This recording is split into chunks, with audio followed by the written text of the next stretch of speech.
So it's 4 o'clock, and I want to welcome you all again to our second part of a conversation with Josh Teplitsky, who, as those of you who have joined us last week know, is now writing a book on the plagues. My name is Magda. I'm the Literature and Judaic Studies here at Fordham University, although it's not here, but at Fordham University, and it is my great pleasure to welcome you to our event on Zoom, and this is one of several events we're planning. As I mentioned last time, we had a conversation with Josh Teplitsky about the history of Jews and epidemics and plagues. So today is our second round, and we'll move into the question of history and memory. So Josh Teplitsky is nationally and internationally recognized scholar of early modern Jewish history. I recommend you read his work. He is really a fantastic historian and really good writer. His most recently published book, Prince of the Press, How One Collector Built History's Most Enduring and Remarkable Jewish Library, was published last year by Yale University Press and was a finalist for the National Jewish Book Award. Josh has held prestigious fellowships, including the Albert and Rachel Lehman Junior Research Fellowship at Oxford University, the Yad HaNadiv Fellowship in Israel, the Harry Starr Fellowship at Harvard, and also a fellowship from the Herbert D. Katz Center for Advanced Judaic Studies at the University of Pennsylvania.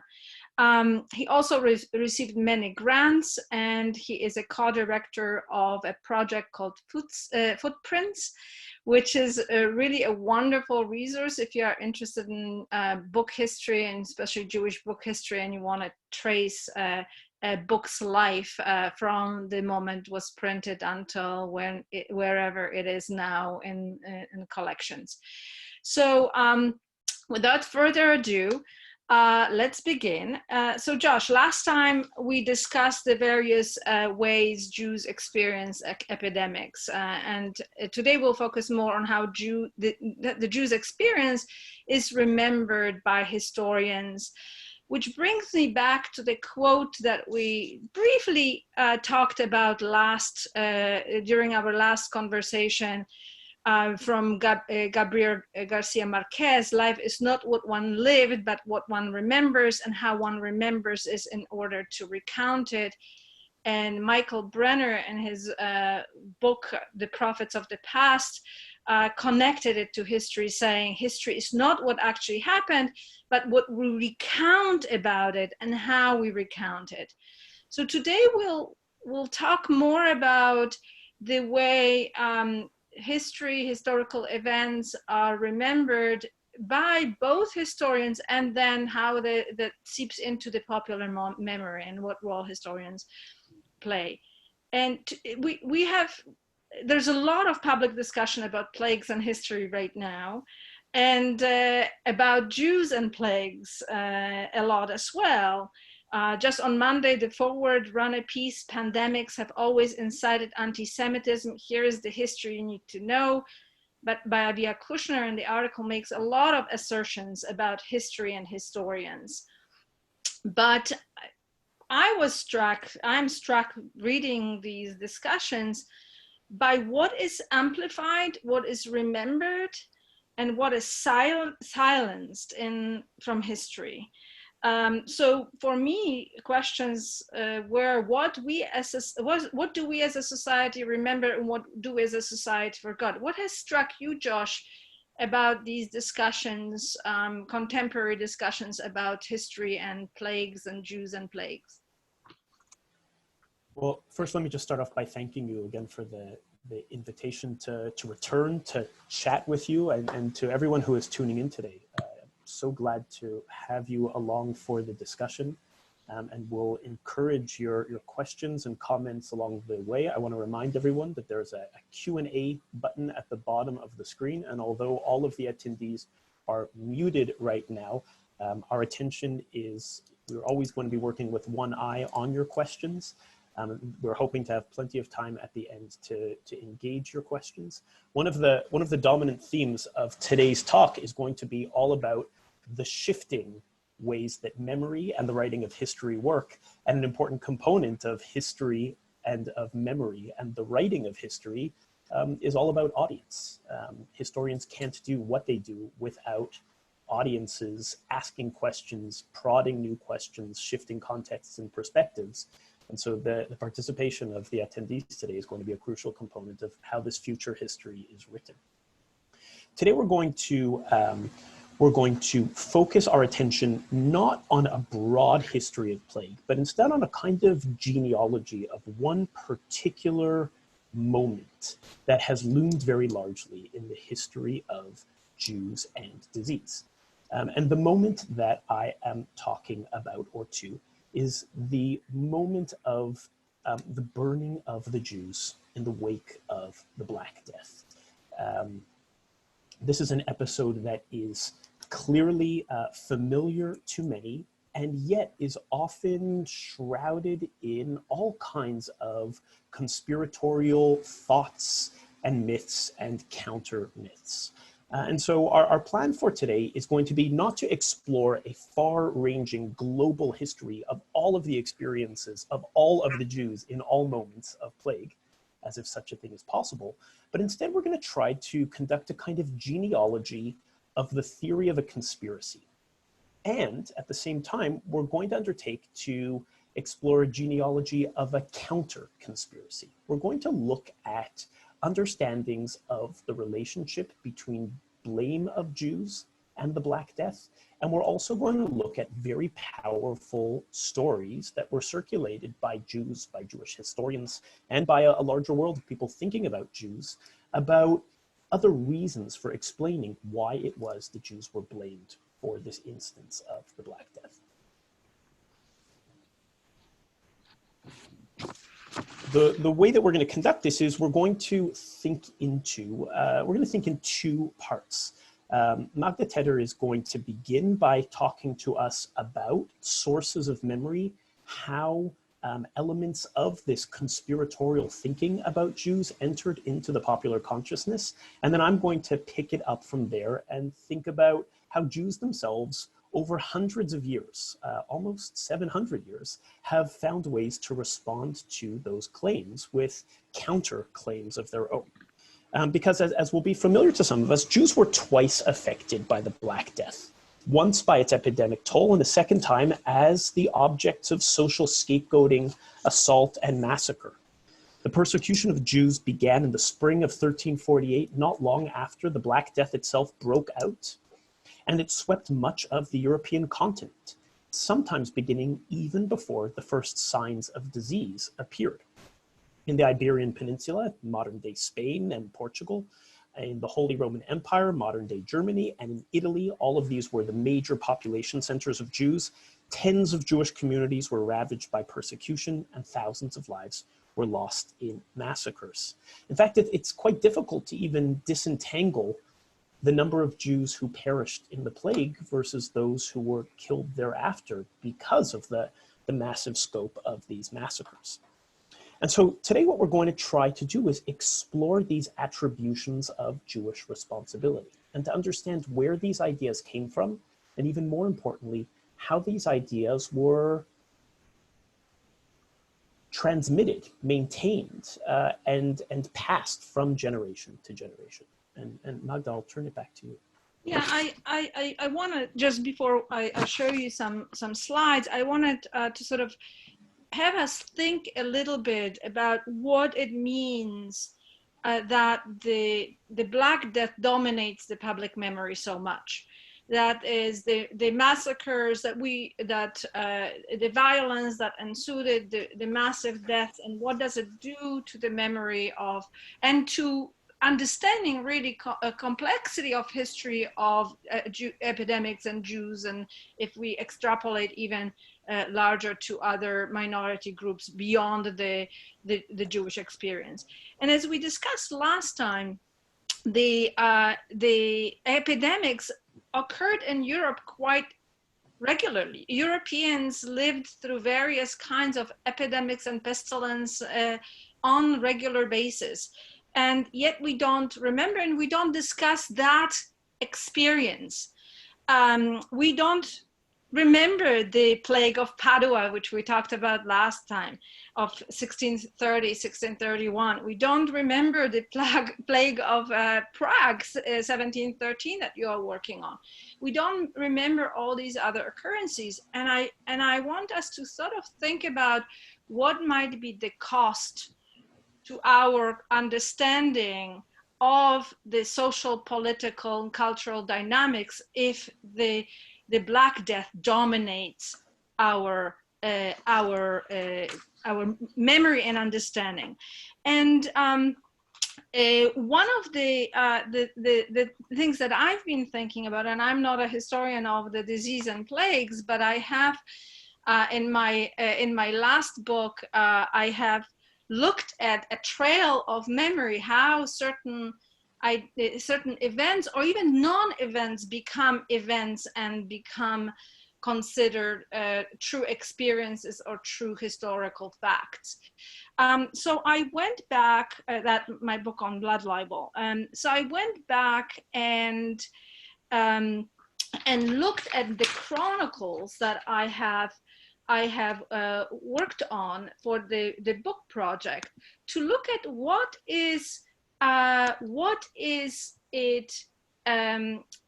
do they say about the plague. So before I show you the specific examples of how these ideas get embedded and how the imagery gets embedded, I want to just show you the index of a very famous, at least now very famous chronicle, Liber Chronicarum by Hartmann Schedel, published in Nuremberg in 1475. And these are 10 stories in the world history from the creation, God's creation of the world until 1493, of Jews in Europe, of Jews in world history. And you can see that what we see is the vocabulary of expulsions, of desecrations, of blood libels, and also you can see the third story, Jews were burned throughout Germany because they poisoned Christian springs. And that's where it is here. And that is, in terms of the plague memory, or that's the story that enters the circulation of these chronicles. And this is one of the earliest world chronicle by a German Cistercian monk, Werner Rollewing, Fasciculus Temporum. And this is what it says in one of and these are just one sentences. And this is generally what we see in these chronicles. So Jews all over Germany were burned because they poisoned springs and wells, and many of them confessed. And then we see a slightly different sentence, and be included in Jacob Foresti of Bergamo, or Jacob Bergamensis, sometimes Supplementum Chronicarum, in which he talks about, again, Jews, all Jews here in Germany, and this time were burned. And I'm sorry, I can't see the side because of the videos that are on my screen, but it repeats the notion of the poisoning of that. And then that wording that Bergamo is using enters the many editions of his work, and here you see exactly the same wording in the Venice edition, and from 1492, and the Brescia edition, or the one that I showed you earlier. And that exact wording, with just slightly different wording about time, enters the Hartmann Schedel Chronicle of 1493 that I showed you the index for. And again, the same thing here. Jews, all Jews in Germany were burned because in all regions they poisoned wells, as many of them confessed. So the wording is almost identical with just slight variation. What happens with the Schedel Chronicle is that he introduces the imagery. And this is the image that Josh started with of the Jews being burned. This is, and the arrow is showing you that one sentence on this page. And as I have argued in my book, in the Chronicle, the images about Jews are always the largest images, the most kind of eye-catching images, even when the story it refers to is the shortest one on the page, as it is here on the image. And this is what it would look like to the early modern readers as they opened the page. This is the German edition of that, because that Chronicle was issued in both Latin and German, allowing it to be read by multiple people, although it did not become very popular in the end. What really becomes, and this work by Sebastian Münster is one where the memory of the Jewish memory and history and Christian memory and history begin to interact across here. So he also introduces some imagery, and here we have in the first edition of his very famous A Description of the World, Cosmographia, the description of the world, where he shows images of cities and describes them and gives little small memorable kind of events in these various places around the world.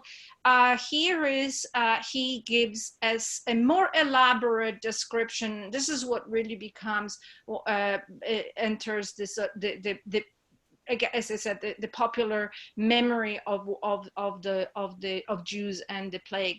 So here is in 1349, there was a great death in Alsace, yet no one knew about where it came from.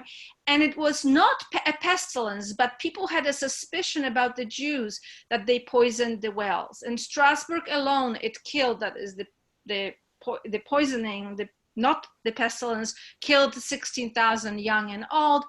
Out of this suspicion, the Jews from Bern and Zovingen were tortured to find the poison, and it was found in the well. So people ran to Basel together, forcing the authorities to kill the Jews. The same thing happened in Strasbourg. Then around 200 were burned in a house near the Jewish cemetery. But those who wanted to be baptized, they were left to live against their parents' will. Many children were jerked out of the house and kept for baptism. He then, in the Italian and Latin editions, it's fascinating to watch these different editions, because he actually changes it with in every edition as he gets more information. He elaborates the story much more. He adds the story of Benfeld, or he calls it Belfeld in Alsace, and adds a story of Mainz, and other details.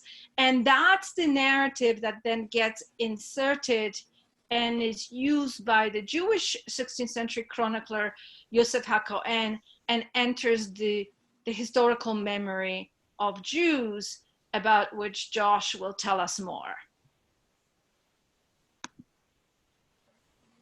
Okay, so we're going to shift a little bit to exactly a kind of flip side, or a counter narrative that seems to dog many of us at the same time. Just before I share the screen with you, I'll give you the big spoiler for what I'd like to explore.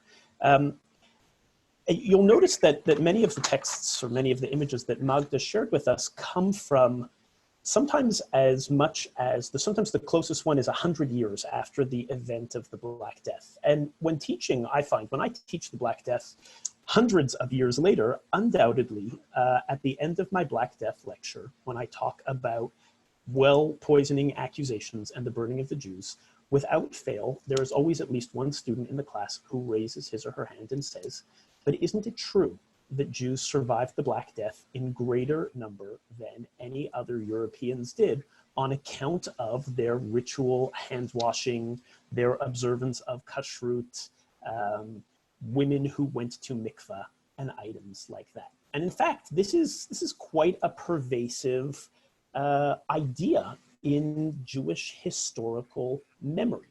And so what I'd like to do is to take a little bit of time to think about this powerful, dogged kind of counter story that seems to appear in a lot of Jewish historical writing and thinking. In fact, I did a quick Google search just before getting on today and found that there are any number of articles that have been published in the last month alone with titles, "Why Did Jews Survive the Black Death More Than Other Europeans Did?" And this very idea, the idea that Jews survived the Black Death more than others, and the search for answers why, I think rests on three big assumptions that are worth us unpacking. The first is the idea that the kind of rituals that Jews undertook would be effective for some kind of relative immunity to the Black Death. The second idea is that Jews survived the plague in greater number than others, regardless of the reason. And the third is that non-Jewish contemporaries thought Jews survived the plague in greater numbers. All big historical assumptions that need a little bit of interrogation. Because although in the slides Magda showed us, we can see the work done by 15th and 16th and sometimes even 17th century chroniclers, all of those stood at something at a remove from the events as they were taking place in real time. In fact, if we go back to some of the events of the Black Death itself, if we go back to the years 1348 and 1349, we find that the picture is not that clear. The idea of a widespread belief in a Jewish conspiracy is actually a bit difficult to find. In fact, probably the best source that we have from the period about the role Jews played in the Black Death is a statement that was issued by the Pope himself, first on the 26th of September of 1348, and then on the 1st of October, where the Pope writes, "Recently, it has been brought to our attention by public fame, or more accurately infamy, that numerous Christians are blaming the plague with which God, provoked by their sins, has afflicted the Christian people on poisonings carried out by the Jews, and that out of their own hot-headedness they have impiously slain many Jews, making no exception for age or sex." So here we have the Pope acknowledging the rumors, acknowledging the forceful rumors that are circulating amongst Christians that assume that Jews have been poisoning the wells. But the Pope then goes an interesting step further and says, it cannot be true by such a heinous crime. It cannot be true that the Jews, by such a heinous crime, are the cause of the occasion of the plague. Because throughout many parts of the world, the same plague has afflicted and afflicts the Jews themselves and many other races who have never lived alongside them.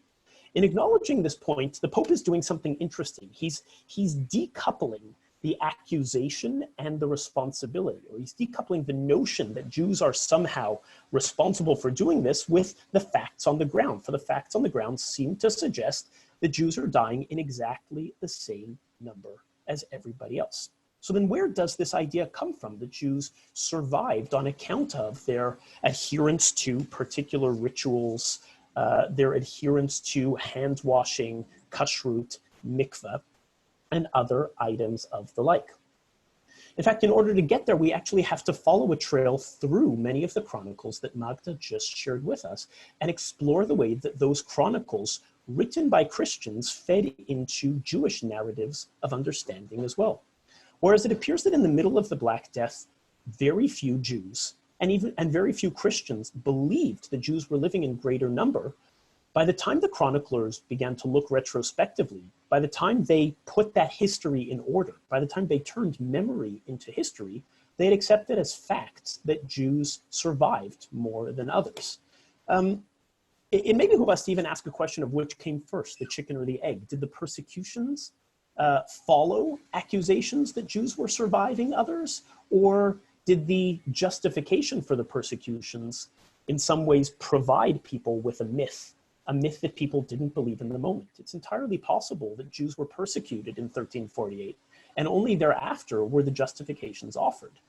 Perhaps the strongest piece of evidence for this is the fact that in many places across Central Europe, Jews were massacred before the Black Death arrived, meaning there wasn't even the opportunity for them to survive it on account of their ritual hand washing or other mitzvot. The massacres outpaced the disease itself.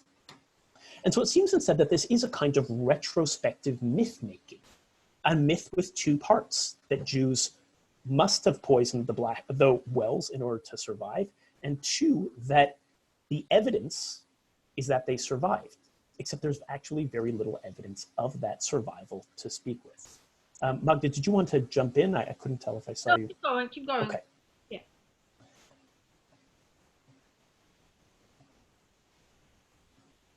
In fact, what appears to have happened is that Jews and Jewish writers themselves seem to have been intimately aware of the writing of history by non-Jewish chroniclers. They seem to have adopted some of the premises of the non-Jewish historical chroniclers and rejected others.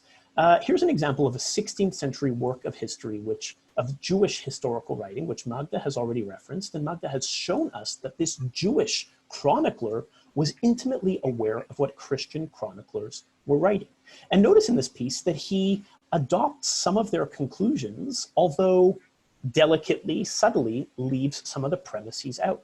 He tells us, it was in the year 1348, there was a heavy matter from east to west, and there was no stronghold that had respite from it, as written in Epigraphim, which was written by Chaim Galipapa in those days. And there was a great cry from one end of the earth to the other, the likes of which there has not been again. And a city from which came 1,000 remained 100. One from which came 110 remained, a true decimation of the population down to 1/10. And for every one among the Jews that fell upon the sick bed or died, 100 of the people of the land, i.e. the non-Jews, fell. And they, the non-Jews, were absorbed in jealousy, and one could not speak with them of peace. Notice that here Yosef HaKohen does a kind of sleight of hand. He borrows some of the conclusions of the non-Jewish chroniclers. He accepts the premise that Jews didn't die as frequently as others, but pulls out the thread of Jewish responsibility. Instead, he simply accepts the conclusions of differential tolls, but links no form of causality to it at all. In fact, Jewish writers over the course of the 16th, 17th, and 18th centuries would continue this story of numerical persistence of a quasi-immunity to the plague, and yet they would acknowledge no form of causality whatsoever. Here, about a generation later, are the works of David Gantz, writing in Prague in Central Europe, who tells us as well, a heavy plague from east to west, and not a tenth of every nation remained, but of the Jews, none but a small portion died, on account of which the Christians of Spain, France, and Germany libeled the Jews in saying that they had tossed poison into the wells and rivers, and the Christian riffraff killed and slaughtered many Jews in the thousands. Notice here as well, Gantz is basically talking about the lie. He is acknowledging that there is Jewish survival. He notices that other people toss this accusation at the Jews, but Gantz himself doesn't really explain what had happened here. Now, I think this is actually, in both of these 16th century writers, we're witnessing something remarkable here, because in earlier generations, contemporaries of the Black Death themselves don't appear to have acknowledged the possibility that Jews survived in greater number. So we watch this progression, this 14th century notion that Jews are dying in the same number as everybody else, to a 16th century acceptance of the idea that Jews are somehow endowed with a persistence, some kind of survivalism that others didn't have. And if we follow this trail very carefully, we notice that it leads first through the Christian chroniclers of this period. And if I may interject, Please. It makes the opposite point, right? So the Christian chroniclers are trying to justify violence against Jews and reinforce the expectation of Jews as the enemies of Christians, whereas the Jews here are using these incidents to show the suffering of the Jews, the attacks on this. So it's the same facts. The same events are interpreted in diametrically opposite ways. We might pause here even to just acknowledge some of the questions that have come our way. Some people have asked about the possibility that Jews were indeed immune in 1348 on account of being in ghettos for social distancing measures. It's a good question, but the history of the ghetto actually does not really reach that far back into the Middle Ages. The history of the ghetto as we know it is largely a history of the 16th century onward. Although Jews certainly clustered in some places in Jewish neighborhoods, they did not in the Middle Ages live in enclosed, in segregated, and in mandatorily segregated neighborhoods at this time. And another question comes from us asking about thinking of counting up tombstones with relevant dates. In one way, it's quite difficult to get at some of these numbers because, first of all, when the massacres followed, or as I say, even preceded in some ways the outbreak of the plague, that mixes the numbers for us. In fact, in many places, Jews didn't have the opportunity to die of plague in some places because they were massacred in advance. There are some really excellent archaeological studies that have been done in Spain, for example, that have pointed indeed to the tremendous loss of life by Jews during the plague itself, that gives the lie to the myth that somehow Jews were immune. Jews were victims of plague just as much as other people were. And so both the story and the counter story in some ways do a disservice to Jews as victims of the plague by assuming that they somehow got off easy. Rather, Jews were doubly damned. They were victims once of plague and then of massacre. Magda? Yeah, no, I was just wondering whether you could tell us more how the story goes, where it develops, and the role of the historians in that. So, thank you. So let's get back to. Thank you for that reminder. Let's get back into the story here.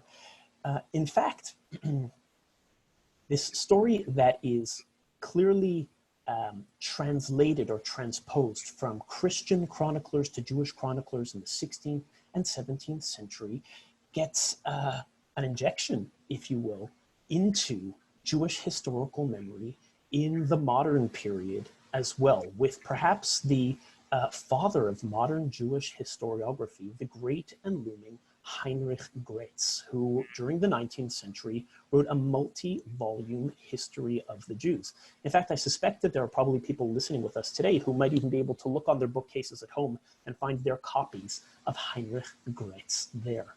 Whereas the 16th century chroniclers had very little to say about Jewish reasons for explaining why Jews might have survived, it was Gretz who appears to have been one of the first who offered an account of it.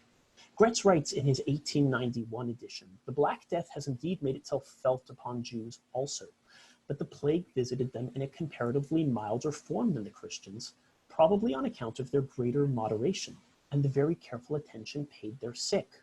Thus the suspicion arose that the Jews had poisoned the brooks and wells and even the air in order to annihilate the Christians of every country at one blow." Notice here that Gretz has, like his 16th century forerunners, accepted the idea that Jews survived in greater number, even though, as we've seen, there is scant historical evidence for the idea of Jewish immunity. But Gretz here actually talks very little about Jewish ritual life. He says they are moderate, they're careful, they pay attention to the sick. It would take an act of quite literal translation of Gretz in order for that story to be elaborated. Gretz's work was translated into Hebrew in the first decade of the 20th century, and it was, as Yiddishists like to say, verteicht and verbessert. It was translated and improved by his translator. Here is what is supposed to be a translation, but is really an elaboration and interpolation by his Hebrew translator. It reads as follows: "The Black Death snatched up the souls of Jews as well, but according to an estimation, the number of their dead was fewer than among Christians, since the Jews were more cautious with their food and drink, distanced themselves from gluttony and drunkenness, busied themselves with the mitzvah, a religious commandment of visiting the sick, and also risked their lives in order to raise remedies for the infected sick, and did all that was in their power to halt the evil before it grew beyond remedy." Notice how over the span of just 20 years of modern history writing, this idea of Jewish survival has been elaborated and elaborated and elaborated into all kinds of details about the survival of Jews. It appears to have been this Gretz, this Hebrew version of Gretz, that became one of the more popular forms of reading Gretz. This is certainly the one that fueled textbook writing of the 20th century, and in no small part has been a significant ingredient in the building of this historical memory of a Jewish counter-myth, an idea that Jews were somehow immune. Another valuable, or another, I think, interesting strain for us to think about how this myth has entered into, or this idea about Jewish immunity has entered into the popular consciousness, is in looking at, well, bar mitzvah book gifts. Here is a book published in 1993 by the Orthodox Jewish historian Beryl Wine, who writes in his Herald of Destiny, the story of the Jews in the medieval ages, the Jews, being human, also suffered from the plague. However, the reality of the matter, and even more importantly, the perception of the matter in the non-Jewish world, was the Jews suffered less than their Christian neighbors. Notice that Wine here hedges his bets. He says, on the one hand, Jews suffered from the plague, and then there was perceptions, and then he drills down. In part, he writes, this was true that Jews suffered less than their Christian neighbors did, due to the much more sanitary and hygienic conditions of life which halakha and traditional Jewish life imposed on the Jews. Halakhically regimented hand washing, care of the sick, the immediate burial of the dead, which were religious requirements in Jewish society, which served to help in controlling the plague. Nevertheless, it is estimated that close to 20% of the Jewish population of Europe died as a result of the Black Death. I think what's so fascinating about material like this is the way that it penetrates the popular consciousness. Wine's writings, for example, are the source of a website called jewishhistory.org, and I invite you to visit it and to explore all of the ways that jewishhistory.org furthers the claim that Jews survived in greater number than everyone else on account of their adherence to halakha. If you look at the Wikipedia entry about Jews and persecutions during the Black Death, until very recently, it said Jewish immunity. I've got screenshots of it. It now says Jews' supposed immunity, something that has changed over time. But in each of these cases, these Jewish writers have been participating in a kind of counter-conspiracy theory. They've engaged in writing what they accept as facts, but parrying the polemics of Christian writers. Magda, did you want to? History and historiography is really, when you think about it, a story of polemic. When you think about the responses in the early modern period that Jewish historians or Jewish writers who engage with historical events used, they were polemicizing or creating apologetic works against the Christian accusations or against the Christian narratives. And that continued to translate into the rise of modern historiography, which was shaped by political aspirations, like the emancipation, a word that I would like us to shed, but the fight for citizenship and equal rights. But at the same time, it was apologetic. It was trying to justify why Jews deserved to be citizens. And it continued through the later periods. So we have that kind of dialogical relationship between history and the recounting of facts and the responses to other things. I'm so glad you raised that, because Gretz, the historian who really introduced the idea of Jewish character and Jewish conduct as being responsible for fewer Jews dying, was writing during a tumultuous period in Jewish history. He was writing when many states across the European continent were debating the idea of accepting Jews for citizenship. And certainly a popular discourse about Jews had been that Jews were unfit, that they were somehow less fit to be citizens on account of their health, their welfare, their character, and all kinds of behavioral traits. Gretz was absolutely intervening in those debates by demonstrating that not only were Jews equal to others, but perhaps they were even more fit to be citizens than the average person on the street on account of their ways of caring for others, which would presumably translate into citizenship too. When you read Gretz writes in a very specific time, not just politically, as you just recounted, but also in terms of history of science. And so could you comment about what he may have known about the science of diseases that may have influenced some of his reading and additions to this narrative of the plagues? Thank you. Gretz was writing, as you note, at a time of major scientific advances in terms of understandings of biology. For centuries, people had very different theories about the etiology, about the causes of disease. Did it come from foul air? Did it come from bad water? Was it divinely inspired? It was really only in the second half of the 19th century that thinkers like Louis Pasteur and Robert Koch definitively demonstrated that a germ theory was responsible for the spreading of disease. In fact, even the very isolation of the bacteria that caused the plague was only discovered in the last decade of the 19th century. And so it does seem that in the best of historical fashion, Gretz was using new scientific discoveries in order to interpret that past afresh. He was participating in a new world of germ theory and accounting for the role of germs and of hand washing and of resistance to germs in the making of the Jewish past.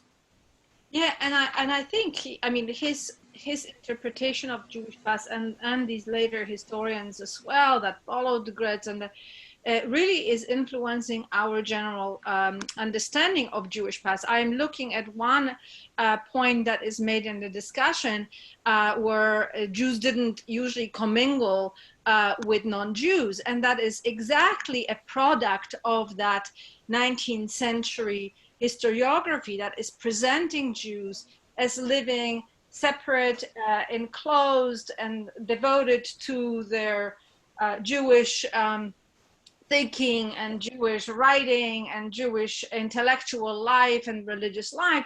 And then the encounters, if there are any, are not commingling, but are these violent encounters, right? Famously, the suffering and learning as these two spheres of life, the Jewish life and the non-Jewish life, are separated, and they only encounter in the moments of violence, which really is like that encounter or the recounting of the plague, right? It really, that recounting of 1348 is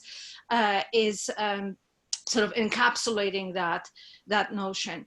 And of course, we now know that this is not true. We have a lot of historical documents from both rabbinic sources and non-Jewish Christian sources that are speaking in volumes about the commingling and close relations between Jews and Christians. And even in these contemporaneous documents, we see that Jews are going to their friends to hide when they know that there is violence coming in, right? So again, but for Gretz and for these early historians, this was not something that was on their minds. And we are still, I feel, I want to use Michel Rolf Trudeau's, we're hostages to that past that they created for us. I'm so glad that people asked that question. In fact, moments of epidemic sometimes highlight sources that reveal to us just how very much Jews and Christians spend time with each other. Throughout the early modern period, one of the very first things that administrators, non-Jewish administrators, do when a plague breaks out is they take great pains to separate Jews and Christians from each other, which suggests to us that they were in need of separating, that they indeed, all of their daily interactions were quite common affairs.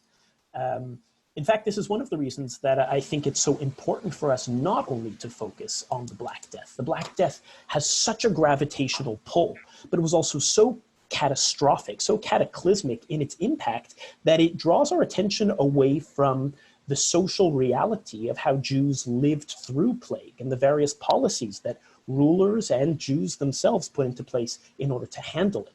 The Black Death in many ways didn't afford for living through the plague, but plague was a feature of life for quite a long time, and we're realizing that painfully now as well, that if we want to search for precedents, we ought not to look for the most cataclysmic, but rather for the moments of grappling with, of survival.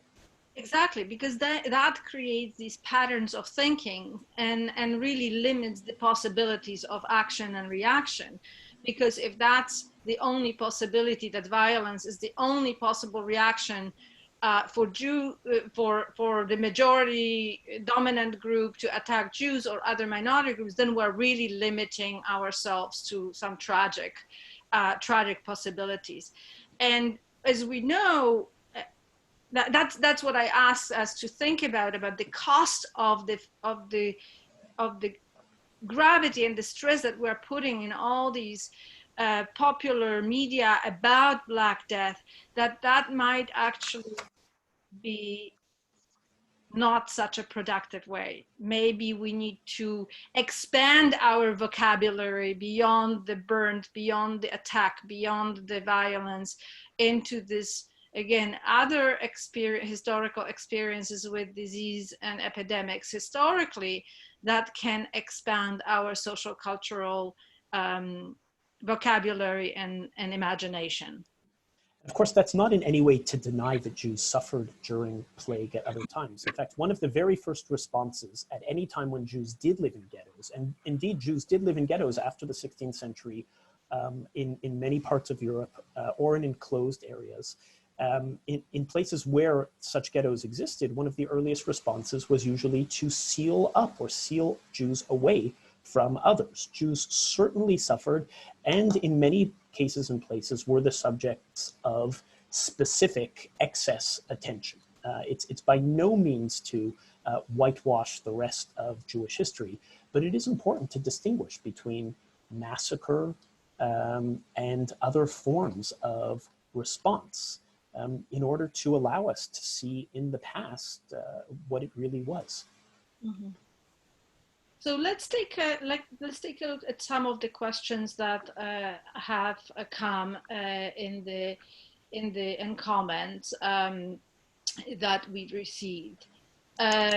So many of our members of the audience are returning to a point we discussed briefly last time about the role of the plagues and Exodus and the models that it provides that we don't find, but it might, I think, subliminally affect the thinking about God protecting Jews versus attacking the non-Jews. That both affects Jewish and Christians' perceptions of the plague. Do you want to comment on that or take up other questions? Sure. Here's well, I'll speak just very briefly to it. So as we did talk about last time, it's sometimes interesting how scant the references are, but perhaps we shouldn't be fully surprised by it. Those of us who are able to encounter the Bible in Hebrew may recall that the Bible itself doesn't really refer to the 10 plagues as plagues. They are 10 makot, or strikes. In fact, only a few of those 10 plagues actually have names that go with the word plague, like dever or magefa. In fact, in Jewish medical textbooks before the modern period, to the extent that they refer to those 10 plagues, they tend to use them to adopt the advice from the 10th and final plague that struck down the firstborns, and that is stay indoors. The Bible tells us that as part of the Passover story, that it was everyone's responsibility to adorn their doors with blood so that the angel of death would pass them over, and to not go outside. And Jewish medical writers of the 16th and 17th and 18th centuries adopted this as a lesson par excellence. If you want to be spared from the pestilence, stay indoors. A lesson that apparently is still with us today as well. Okay. So we have a comment about obviously proportion in terms of that fewer Jews may have, but we were talking about the proportions. I think the historians understood that it wasn't about absolute numbers about Jews, it was the proportional numbers, so demographic difference. I'd love to pick up on this question where somebody says, visiting the sick sounds like a recipe for greater contagion, not less. Did Gretz write before the modern understanding of microbes? I'm so pleased that Deborah Glaser noticed the text in that fashion. In some ways, what you've picked up on is Gretz kind of bending over backwards to make the facts work. On the one hand, he appears to be providing a rationale that works exactly at odds with survival. This is such a lovely example of him accepting the facts and then trying to find a way to make it work as a part of the larger context of his time and place. Because indeed, you do seem to be correct. You would think that exposure would not yield greater survival, but less survival. I think that contradiction points up so nicely the heroic efforts that Gretz is making in order to make sense of the past. There's a question about the population estimates. I will just say, and Josh, you can chime in, that we don't know how many people live in the United States with the best methods of counting, modern methods of counting. We really don't know. What we do know is we know where Jewish communities may have been because of historical records. We can estimate how prosperous and maybe large they may have been based on the materiality of their existence, synagogues, mikvaot, and things like that. And we know the impact of 1348 to the massacres, that many of the Jewish communities either were diminished drastically or were outright ended the history in various municipalities. So we know the impact in terms of the population from that way, but we cannot talk about any numbers, even when they are reported to us saying that, like Munster said, 200 Jews died in the house. We don't know what these numbers mean. Josh, you want to add anything? I think that's very well said. I think it's very well said. Okay. Do you want to take any other questions? Sure. I'm very interested in the person who wrote in to say, did not the counter-myth by Jewish authors try to instill strengthening the community and the belief in halacha as the way to maintain Judaism? I think that's an excellent question and a very important one. The two contexts that we looked at when we talked about Gretz, for example, was the way he directed his words outwards, an expectation, writing in German, an expectation that he would be read by non-Jews, and in some ways a kind of spokesperson for a Jewish cause, rebutting polemics against Jews with an apology for Jews. The second context that we looked at was the changing germ theory of the 19th century. But the third context that we should probably acknowledge is that Gretz was also writing at a time of major changes within the Jewish world about Jewish authority, Jewish culture, the binding nature of Jewish community and of Jewish law. And Gretz was in many ways quite a moderate. On the one hand, an advocate for change, and on the other hand, an advocate for Jewish traditional continuity as well. And so therefore, it makes good sense to expect or to account for some of Gretz's historical reckoning as part of an inter-Jewish dialogue as well, of explaining, of accounting for, of strengthening communal affiliation, like caring for the sick, even though caring for the sick seems to be at odds with limiting exposure, and the importance of observance, fidelity to Jewish law as well. Now, I would contend that in each of these cases, I'm not sure if there's a scientific, how strong the scientific explanation is there. It's known now, for example, that the Black Death is transmitted first and foremost through flea bites. And so hand washing, mikvah, or kashrut probably wouldn't do that much to halt them. On the flip side, I think that Jews who observe the halacha probably don't only do it for hygienic or even primarily do it for hygienic ends. It is a sense of commandedness, of course, that designs people's faith. That said, though, it does really make sense that a third vector in Gretz's writing and in the writing of later writers was to demonstrate the importance of Jewish tradition, especially as they wrote in times of major change. So there is a question I think I can take up, and Josh, you can chime in, about the two anti-Semitic conspiracies functioning right now. One that is two modern assimilated Jews like Soros created it for profit, and then against the Haredi Jews, about insufficiently modern Haredi Jews spreading it through some bizarre rituals and poor citizenship. So before I address this question, I want to let you know that next week we have a panel of social scientists who are going to talk about the responses from the Haredi community to the COVID epidemic, including so Josh, you are bringing up the infamous tweet from Mayor de Blasio. You want to bring it up, and then we'll circle back to the question. Sure. So the question is so well given in this moment because it exactly points to tensions. Certainly, Magda and I are both speaking to from New York right now. The tensions that really do seem to emerge when there does at times seem to be undue attention that are focused on either the most assimilated or on the most traditional of Jews. And perhaps the de Blasio tweets that caused something of a tempest in a teapot last week point to precisely those areas. Magda, I'll pass it back to you. Yeah, I just will brief. I mean, this is, this could be a whole course, so I will not do justice to the question, but the insufficiently modern, that goes back obviously to the debates in the 18th century, mostly in the German Jewish context about whether Jews deserve to be citizens. This was not an issue for Jews in the Netherlands, for instance, or other places where the idea of acculturation or being different was not the case. They were part of it, but that modern, highly educated German Jews in the 18th century and early 19th century who were viewing their other less acculturated, less wealthy, less German, so to speak, Jews as insufficient, and that was obviously also translated into anti-Jewish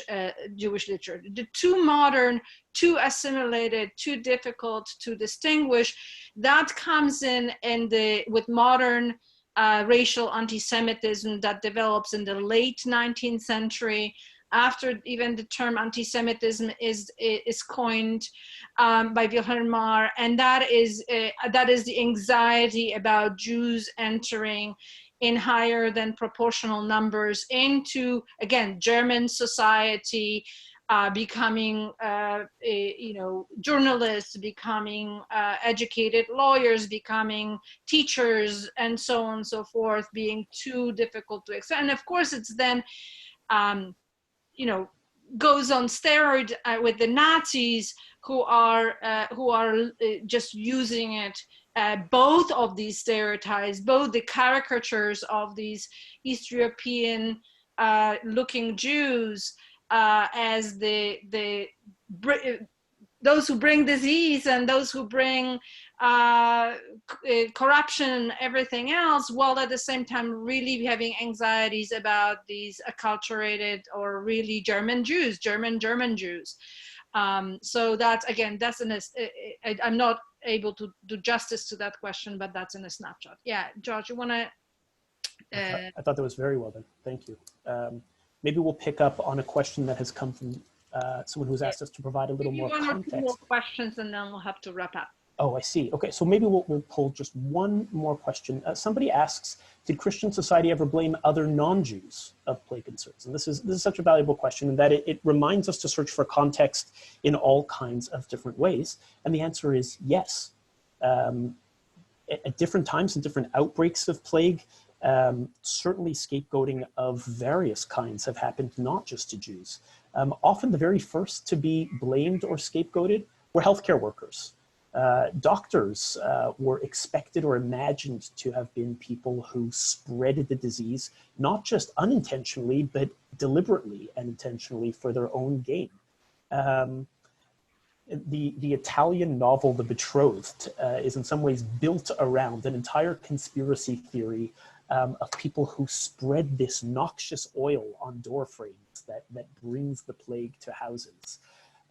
So indeed, and absolutely, Christians, like any people, blamed plague on others. Jews were not the exclusive victims of scapegoating alone.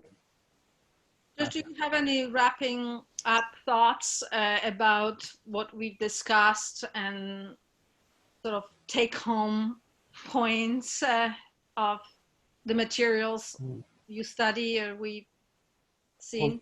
Well, the take-home is a difficult one. History doesn't offer up lessons all that easily, even though the historians that we observed here did their best to attempt to offer up lessons. So I think I would leave it with two takeaways from us, for us rather. The first is to think about, or to be critical consumers of history, to think about the efforts made by historians not to distort, certainly I don't think that's the case, not to distort, but rather to do the best in their given moments in time to make sense of, to produce histories that are true, and also to work with the best of their knowledge, new scientific knowledge, changing political winds, in order to interpret the past afresh. The past never presents itself to us ripe for the taking. It always needs to be done and uncovered with critical spade work.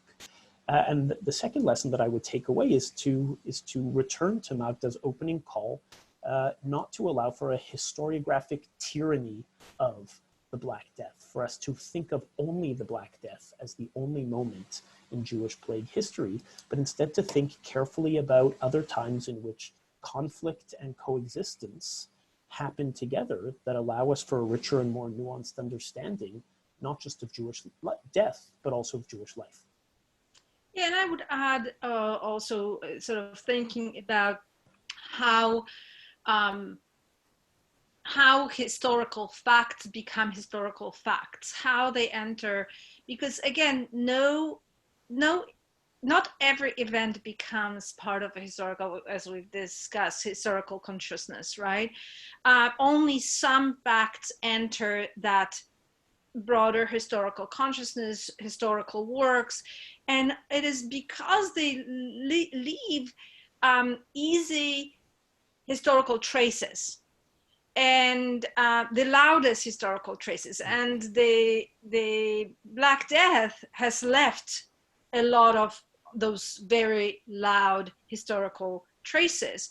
So I would also want us to think about what's not said, what's silenced, what evidence has not been preserved, and why the evidence and those facts were repeated again and again. And I think that they were repeated, and this is certainly comes to me when I read these articles that are coming at us from different media, is because they resonate, and they resonate not just because of the context. We are now obviously attuned to epidemics and disease, but I think they also resonate because they already fit pre-existing frameworks, pre-existing preconceptions, and already rooted idea. We're not equipped to think about outside of the box. We want things to fit the framework, and that narrative that the Black Death provides is one that we immediately embrace.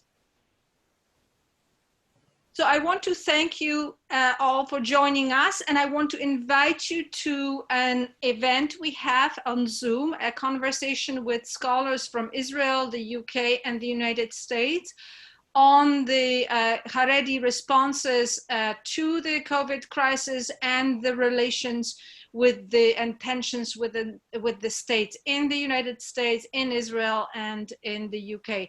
So I hope you'll join us on May 13th at noon, and it's noon because of the need to accommodate Israeli interlocutors. So I hope you'll continue joining us at these events, and thank you so much for coming. Thank you, Josh, for joining Thank us. you. Thank you very much.